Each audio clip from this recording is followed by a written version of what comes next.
جو شخص مسلمانوں سے شدید نفرت کی وجہ سے مسجد کو بم سے اڑانے جا رہا تھا، وہ آج کیسے اسلام کا داعی بن کر لوگوں کو اسلام کی دعوت دے رہا ہے۔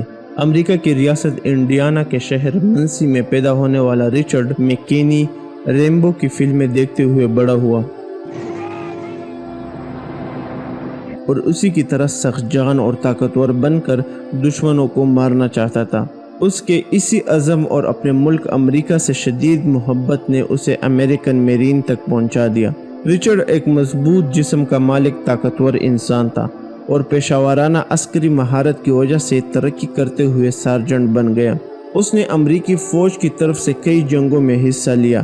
رچرڈ اس انتہائی خصوصی چاپہ بردار گروہ کا حصہ بھی تھا جسے بوسنیا کے مشہور قاتل میلوسووک کو زندہ پکڑنے کے لیے بھیجا گیا تھا۔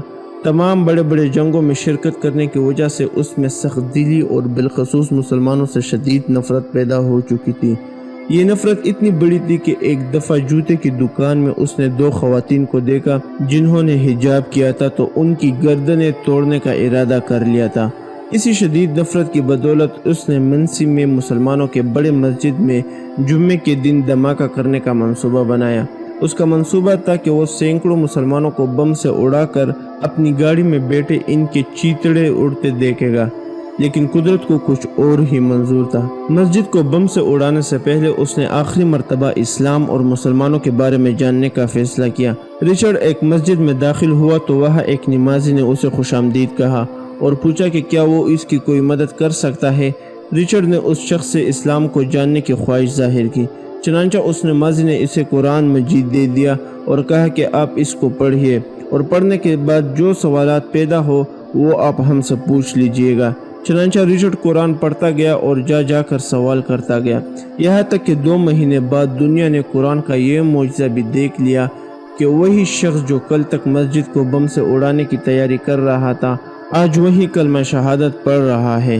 رچرڈ اسی مسجد کی انتظامی کمیٹی کا 3 سال تک صدر رہا اور آج مایوسی اور نفرت کے شکار لوگوں کی کونسلنگ کرتے ہوئے امریکہ میں اسلام کی دعوت لوگوں تک پہنچاتا ہے۔